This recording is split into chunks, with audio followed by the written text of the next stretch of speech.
গ্রামে একের পর এক নতুন বিবাহিত নববধূ নিখোঁজ হয়ে যাচ্ছে। তারপর নির্মমভাবে তাদের ভোগ করে যেখানে সেখানে লাশ ফেলে রেখে যাচ্ছে এক সাইকো কিলার। পুলিশ প্রশাসন থেকে শুরু করে পুরো গ্রামবাসী হন্যে হয়ে খুঁজেও এই রহস্যের কোনো কূল কিনারাই করতে পারছিল না। শেষমেশ নিরুপায় হয়ে কেস সলভ করতে এক আইপিএস অফিসার নিজেই বিয়ে করার সিদ্ধান্ত নেন এবং ফাঁদ পেতে অপেক্ষা করতে থাকেন সেই সাইকো কিলারের জন্য। পুরো গ্রামকে আতঙ্কে কাঁপিয়ে তোলা এই সাইকো কিলারকে কি আদৌ থামানো সম্ভব? কি তার এই হাড়হিম করা খুনের পেছনের আসল রহস্য? গল্পের প্রতি মুহূর্তে গায়ে কাঁটা দেওয়ার মতো এমন সব টুইস্ট আর সাসপেন্স ছিল, যা এক কথায় অসাধারণ।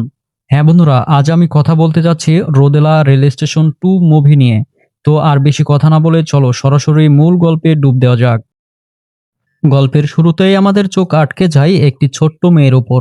সে একা একা রেল লাইন ধরে হেঁটে হেঁটে পুলিশ স্টেশনের দিকে এগিয়ে যাচ্ছিল। কিন্তু চমকে ওঠার মতো বিষয় হলো, তার হাতে ছিল রাধা নামের এক মহিলার রক্তাক্ত কাটামাথা। সে কাটামাথা নিয়ে সে যখন সটান পুলিশ স্টেশনে হাজির হয়, তখন সেই ভয়ঙ্কর দৃশ্য দেখে উপস্থিত সমস্ত পুলিশ অফিসাররা ভয়ে থরথর করে কাঁপতে শুরু করে। আর ঠিক এই হাড়হিম করা দৃশ্য থেকেই গল্প আমাদের নিয়ে যায় মেন প্লটে। বন্ধুরা, এই মুভির কিন্তু আরো একটি পার্ট আছে। পার্ট ওয়ানে কিন্তু গুরুত্বপূর্ণ দৃশ্য আপনাদের সামনে একটু তুলে ধরছি, তা না হলে পুরো গল্পটি আপনাদের বুঝতে বেশ অসুবিধা হতে পারে। পার্ট ওয়ানে আমরা দেখেছিলাম ওদেলা গ্রামের বুকে একের পর এক বীভৎস মার্ডার হচ্ছিল। আর এই খুনের শিকার হচ্ছিল শুধু সেই সব মহিলারা যাদের মাত্র একদিন আগেই বিয়ে হয়েছে। কেউ কোনোভাবে যখন এই কেসের রহস্য উদ্ঘাটন করতে পারছিল না, তখন সেইখানকার আইপিএস অফিসার নিজের গার্লফ্রেন্ডকে নিয়ে সেই গ্রামেই বিয়ে করেন। যেহেতু বাসর রাতের পরেই মেয়েদেরকে তুলে নিয়ে যাওয়া হতো, তাই খুনি ঠিক ফাঁদে পা দেয় এবং আইপিএস অফিসারের নতুন বউকে তুলে নিয়ে যেতে সক্ষম হয়। ঠিক সেই সময়ে এই গ্রামের রাধা নামের এক মহিলা তার বাড়ি পরিষ্কার করার সময় একটি গোপন বক্সের সন্ধান পায়। সেখানে সে দেখতে পায় নিখোঁজ হওয়া মেয়েদের কাপড় চোপড় এবং কিছু সোনার গহনা। এগুলো দেখা মাত্রই রাধা বুঝতে পারে পুরো গ্রামকে নরক বানিয়ে রাখা এই সাইকো কিলার আর কেউ নয়, তার নিজের বর তিরুপি। এরপর যখন তিরুপি আইপিএস অফিসারের বইয়ের উপর অত্যাচার করতে উদ্যত হয়, ঠিক তখনই রাধা সেখানে খড়গহস্ত হাতে হাজির হয় এবং ধারালো অস্ত্র দিয়ে তিরুপির মাথা কেটে দুভাগ করে ফেলে।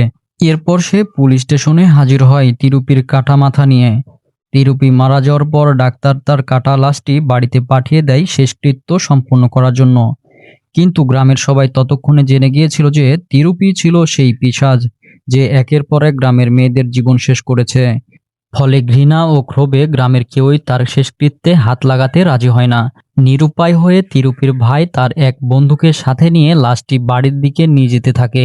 অনুরূপভাবে গ্রামের সব লোকেরা মিলে এক জরুরি মিটিংয়ে বসে। সেখানে তারা গ্রামের পণ্ডিতের কাছ থেকে পরামর্শ চায় যে তিরুপি আমাদের গ্রামের মেয়েদের সাথে যে জঘন্য পাপ করেছে, তার জন্য তাকে মৃত্যুর পরেও কিভাবে শাস্তি দেওয়া যায়। তখন পণ্ডিত মশাই জানান, এর একটি নিশ্চিত উপায় আছে। তাকে এমন এক শাস্তি দিতে হবে যাতে তার আত্মা কোনোদিন মুক্তি না পায়, আর তার জন্য করতে হবে কবরক্ষেত। সব শুনে গ্রামের লোকেরা অবাক হয়ে বলে, এটা কিভাবে করব? পণ্ডিতজি দয়া করে একটু বুঝে বলুন। তখন পণ্ডিত মশাই পুরো রহস্যটা খুলে বলেন। তিনি জানান, তিরুপির লাশটা একটি গভীর গর্ত খুঁড়ে সোজা করে পুঁতে দিতে হবে, আর সেই গর্তের মধ্যে দিতে হবে গ্রামের সাধারণ মানুষের ব্যবহৃত জামাকাপড়, তাদের হাতের নখ এবং সাথে একটি জ্যান্ত মুরগির রক্ত। তবেই তিরুপতির আত্মা চিরকালের জন্য বন্দী হয়ে যাবে এবং কোনোদিন শান্তি পাবে না। গ্রামের লোকেরাও সিদ্ধান্ত নেয় তারা ঠিক এই কাজটাই করবে। এদিকে তিরুপতির ভাই যখন লাশ নিয়ে শ্মশানের দিকে যাচ্ছিল, সে বারবার আকুতি মিনতি করছিল যেন তার ভাইয়ের শেষ কাজটুকু অন্তত ভালোভাবে করা হয়। কিন্তু গ্রামের কেউই তাকে সাহায্য করতে রাজি ছিল না। উল্টো সে দেখতে পায় গ্রামের সমস্ত লোক পথ আটকে দাঁড়িয়ে আছে।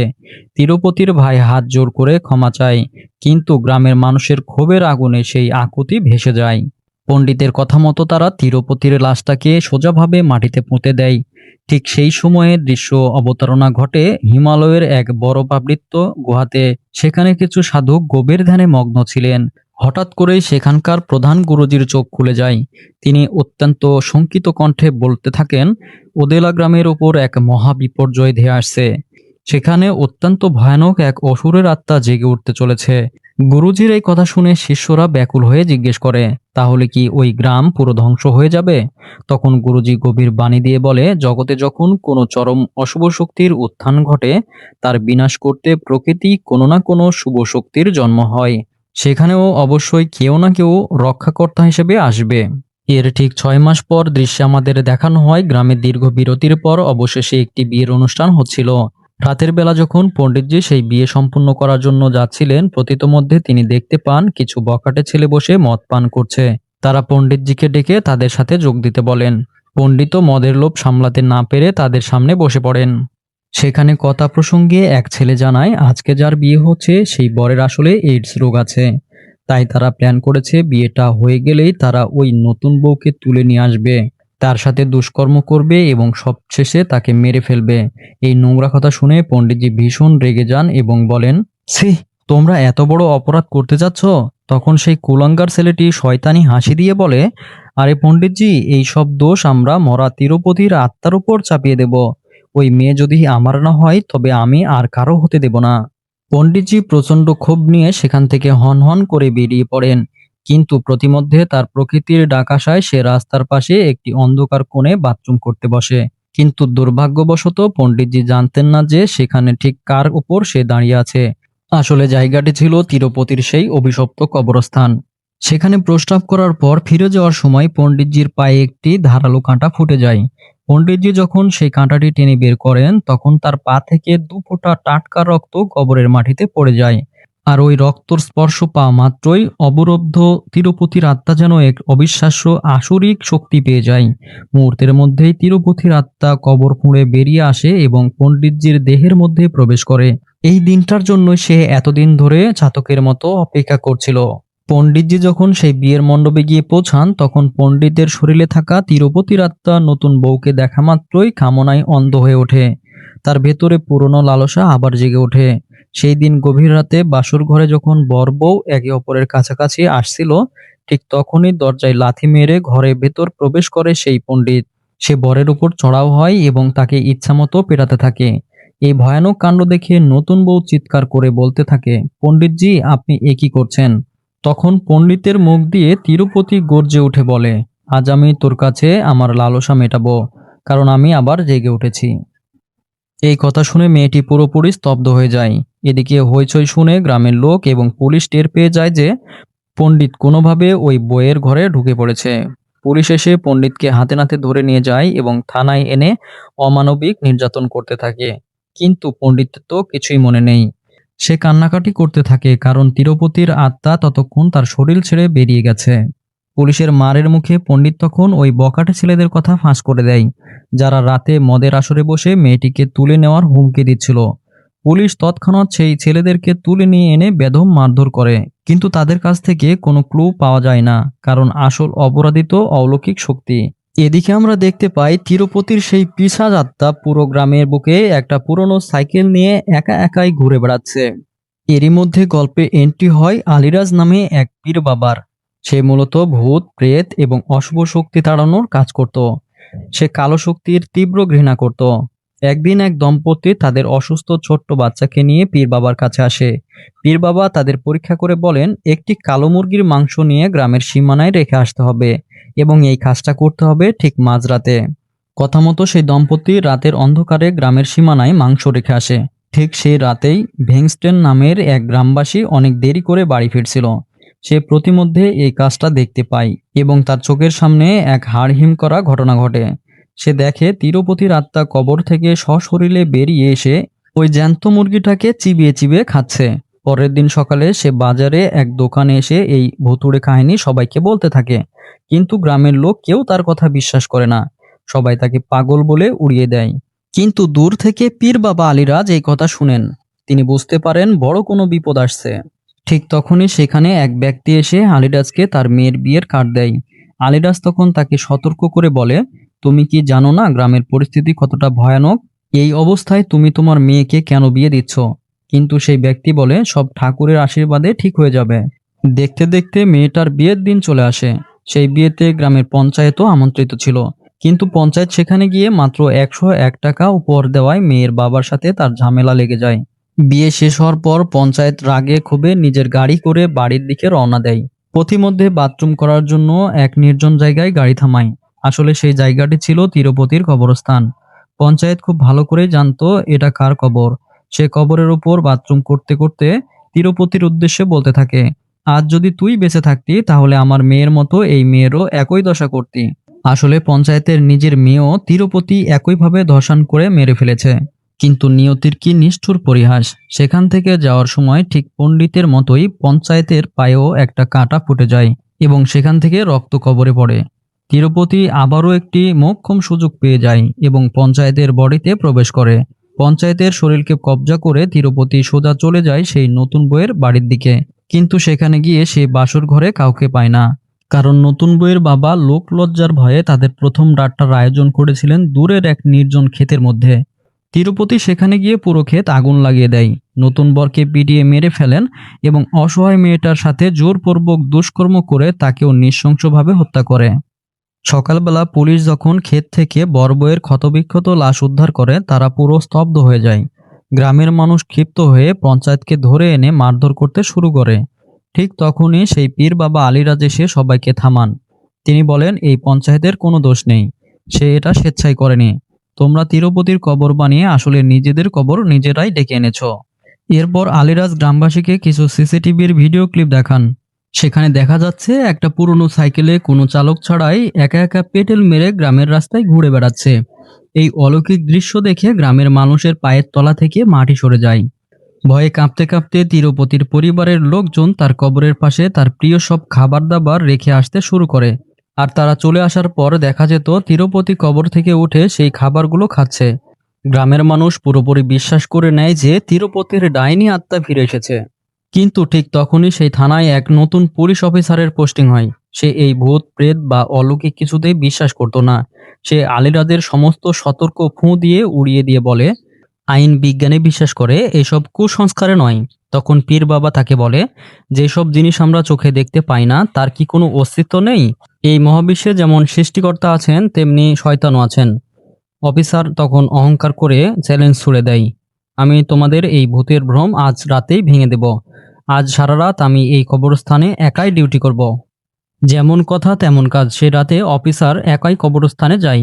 কিন্তু পরের দিন সকালে এক কনস্টেবল যখন অফিসারের জন্য চা নিয়ে আসে, সে দেখে অফিসার চেয়ারে চুপচাপ বসে আছে। কনস্টেবল যখন তার চোখের চশমাটা খোলে তখন তার চিৎকার আটকে যায়। দেখা যায় অফিসারের একটা চোখ উপড়ে নেওয়া হয়েছে। এরপর বডিতে একটু ধাক্কা দিতেই তার লাশ উল্টে মাটিতে পড়ে যায়। পুলিশরা দেখতে পায় অফিসারের পুরো পিঠের চামড়া ও মাংস খুবড়ে বের করে নেওয়া হয়েছে। এই নির্মম হত্যাকাণ্ড দেখে পুরো গ্রাম জুড়ে এক চরম হাহাকার আর আতঙ্ক সৃষ্টি হয়। উপায়ন্ত না দেখে গ্রামের সবার মনে পড়ে তিরুপতির স্ত্রী রাধার কথা। সে তার স্বামীকে কাটার অপরাধে এখনো জেলে বন্দী।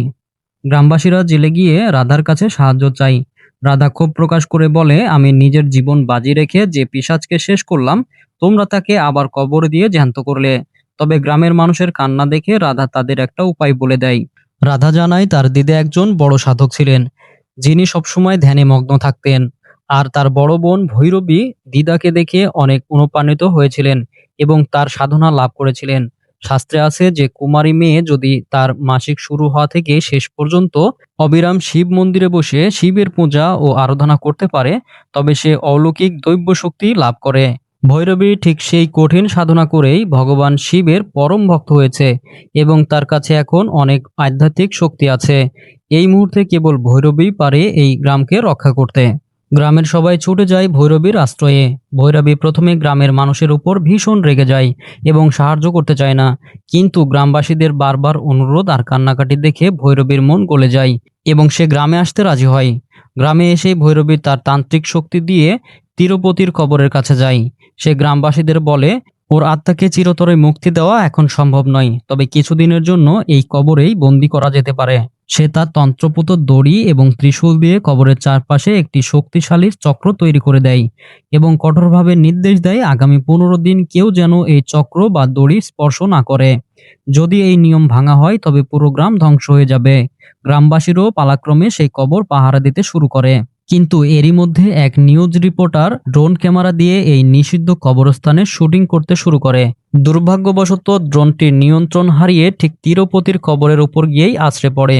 দিনের বেলা গার্ডরা রিপোর্টারকে ড্রোনটি তুলতে দেয় না, কিন্তু ড্রোন ক্যামেরার লোভ সামলাতে না পেরে সেই রিপোর্টার গভীর রাতে চোরের মতো কবরস্থানে আসে এবং দড়ির চক্রটি স্পর্শ করে ড্রোনটি তুলতে যায়। আর ঠিক তখনই তিরুপতির আত্মা সেই রিপোর্টারের শরীরে প্রবেশ করে। শরীর পাওয়ার পর তিরুপতি সোজা চলে যায় ভৈরবীর সন্ধানে। তখন ভৈরবী মন্দিরের পেছনের পুকুরে স্নান করছিল। ভৈরবীর রূপ দেখে কামুক তিরুপতির মনে পুরনো লালসা জেগে ওঠে। সে মন্দিরে প্রবেশ করতে চায়, কিন্তু ভৈরবীর আধ্যাত্মিক শক্তির কারণে মন্দিরের দরজা এক বিশাল সাপ এসে তার পথ আটকে দাঁড়ায়। ভৈরবী পরিস্থিতি টের পেয়ে বাইরে আসে এবং এক প্রচণ্ড লাথি মেরে তিরুপতিকে দূরে ফেলে দেয়। এরপর নিজের তন্ত্রশক্তি দিয়ে তাকে সেই স্থান থেকে অনেক দূরে তাড়িয়ে দেয় এবং হুঙ্কার দিয়ে বলে, আমি বেঁচে থাকতে তুই এই গ্রামের একটা মেয়েকেও কোনো ক্ষতি করতে পারবি না। অপমানিত হয়ে তিরুপতির আত্মা কিছুদিনের জন্য পুরোপুরি আড়ালে চলে যায়। গ্রামে কোনো আক্রমণ না হয় গ্রামবাসীরা ভাবতে শুরু করে যে সব বিপদ কেটে গেছে। তারা শান্তি কামনার জন্য মন্দিরে এক বড় উৎসবের আয়োজন করার মিটিং করছিল। ঠিক তখনই সেখানে ঝোড়ো হাওয়া বইতে শুরু করে এবং বাতাসে তিরুপতির অট্টহাসি ভেসে আসে। সে গর্জে ওঠে বলে, আমি আবার ফিরে এসেছি। আমি এবার আগের চেয়ে 5 গুণ বেশি শক্তিশালী। আমি কাউকে শান্তিতে থাকতে দিব না। নিজের অশরিক শক্তি প্রদর্শন করতে তিরুপতি গ্রামের সীমানায় একটি রেখা টেনে দেয় এবং ঘোষণা করে যে এই রেখা পার করবে সে তৎক্ষণাৎ মারা যাবে। এক গ্রামবাসী এটাকে অবাস্তব ভেবে সেই রেখা পার করতে যায়। তখনই তার মাথা কেটে মাটিতে লুটিয়ে পড়ে।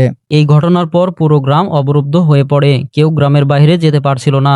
ধীরে ধীরে গ্রামের খাবার শেষ হয়ে যায়, ক্ষেতের ফসল নষ্ট হতে থাকে এবং চারিদিকে তীব্র হাহাকার ও দুর্ভিক্ষ শুরু হয়। এরই মধ্যে এক দম্পতি তাদের মুমূর্ষু ও অসুস্থ সন্তানকে নিয়ে ভৈরবের কাছে আসে এবং কান্নাকাটি করে বলে, আমাদের সন্তানকে শহরের হাসপাতালে নিয়ে যাওয়ার জন্য কোনো ব্যবস্থা করে দিতে, নয়তো ও মারা যাবে। ভৈরবী তখন এক চরম বিপজ্জনক প্ল্যান বানায়। সে জেল থেকে রাধাকে মুক্ত করে নিয়ে এসে নতুন বউয়ের সাজে তিরুপতির কবরের দিকে পাঠায়, যাতে রাধাকে দেখে তিরুপতি একটু বিভ্রান্ত ও অন্যমনস্ক হয়। অনুরূপভাবে ভৈরবী নিজের লাউডস্পিকারে জোরে জোরে শিবের মন্ত্র জপতে শুরু করে, যাতে তন্ত্রশক্তিতে তিরুপতির আসরিক ক্ষমতা কমতে থাকে। আর এই সুযোগে ওই দম্পতি তাদের বাচ্চাকে নিয়ে গ্রামের সীমানা পার হয়ে হাসপাতালের দিকে ছুটতে থাকে। কিন্তু ঠিক তখনই এক চরম বিপর্যয় ঘটে। আকস্মিকভাবে পুরো গ্রামে বিদ্যুৎ চলে যায়। লাউডস্পিকার বন্ধ হয়ে যাওয়ায় ভৈরবীর মন্ত্র প্রভাব কেটে যায় এবং তিরুপতি তার পূর্ণ শক্তি ফিরে পায়। সে বুঝতে পারে তার বিরুদ্ধে এক মহাচক্রান্ত চলছে।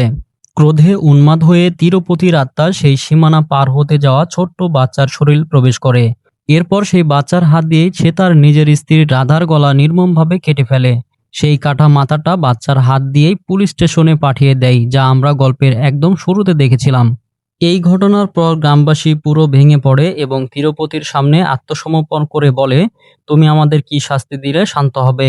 তখন তিরুপতি অত্যন্ত জঘন্য এক শর্ত দেয়। সে বলে, আমি ভৈরবীর সাথে এক রাত কাটাতে চাই। ভৈরবী যদি আমার লালসা পূরণ করে তবে আমি এই গ্রাম ছেড়ে চিরতরে চলে যাব। পুরো গ্রামকে রক্ষা করার জন্য ভৈরবী নিজের জীবন ও সতীত্ব বাজি রেখে এই শর্তে রাজি হয়ে যায়। সে নতুন বইয়ের মতো সেজে মন্দিরে অপেক্ষা করতে থাকে। তিরুপতি যখন গ্রামের ভেঙ্কটেশের শরীরে ভর করে মন্দিরে প্রবেশ করে, কিন্তু সেখানে গিয়ে সে দেখে ভৈরবী তখনও শিবের নাম জপতে শুরু করেছে। শিবের নাম শুনে পিশাচ তিরুপতি তার কাছে ঘেঁষতে পারছিল না। রাগে অন্ধ হয়ে সে ভৈরবীকে চুলের মুঠি ধরে দেয়ালে আঁচড়াতে থাকে। অন্যদিক থেকে ভৈরবীর পূর্ব পরিকল্পনা অনুযায়ী পীর বাবা আলিরাজ ঠিক সেই সময়েই তিরুপতির আসল কবরের কাছে চলে যায় এবং কোদাল দিয়ে তার কবর খুঁড়তে শুরু করে, যাতে তার কঙ্কাল পুড়িয়ে তাকে চিরতরে মুক্ত করা যায়। কিন্তু মন্দিরের ভেতরে তিরুপতির প্রচণ্ড মারের চোটে ভৈরবী এক পর্যায়ে জ্ঞান হারিয়ে মাটিতে লুটিয়ে পড়ে। মন্ত্র জপা বন্ধ হয়ে যাওয়ায় অসুর শক্তির বিজয়ী হতে চলেছিল। ঠিক তখনই এক অলৌকিক ঘটনা ঘটে। মন্দিরে থাকা এক ছোট শিশু দৌড়ে গিয়ে শিবের বাহন নন্দী মহারাজের মূর্তির সামনে কান্না জুড়ে দেয় এবং সাহায্য প্রার্থনা করে। সেই শিশুর আকুল ডাকে স্বয়ং মহাদেব সাড়া দেন এবং নন্দী মহারাজের কৃপায় ভৈরবীর জ্ঞান ফিরে আসে। তার শরীরে যেন স্বয়ং দেবী দুর্গা শক্তি ভর করে। ভৈরবীর পূর্ণ শক্তি জেগে উঠে তার চূড়ান্ত মন্ত্র জপতে শুরু করে। তন্ত্রের তীব্রতায় তিরুপতির আত্মা ভেঙ্কটেশের শরীর থেকে বেরিয়ে ছটফট করতে থাকে।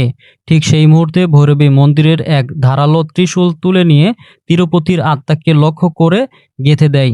অন্যদিকে পীর বাবা আলিরাজ তিরুপতির কঙ্কালটি কবর থেকে বের করে আগুনে পুড়িয়ে সম্পূর্ণ সৎকার করে দেয়। আগুনের শিখা আর ত্রিশূলের দৈব শক্তিতে তিরুপতির সেই অভিশপ্ত পাপী আত্মা চিরদিনের জন্য পুড়ে ছাই হয়ে যায় এবং ওদেলা গ্রাম ফিরে পায় তাদের দীর্ঘদিনের হারানো শান্তি। তো বন্ধুরা, এই হাড়হিম করা অলৌকিক থ্রিলার গল্প আপনাদের কেমন লাগলো তা অবশ্যই কমেন্টে লিখে জানান। আর ভিডিওটা ভালো লাগলে ভিডিওটিতে লাইক দিন। দেখা হবে পরবর্তী কোনো ধামাক্কা মুভির রিভিউ নিয়ে। ততক্ষণ সবাই ভালো থাকবেন, সুস্থ থাকবেন। আল্লাহ হাফেজ।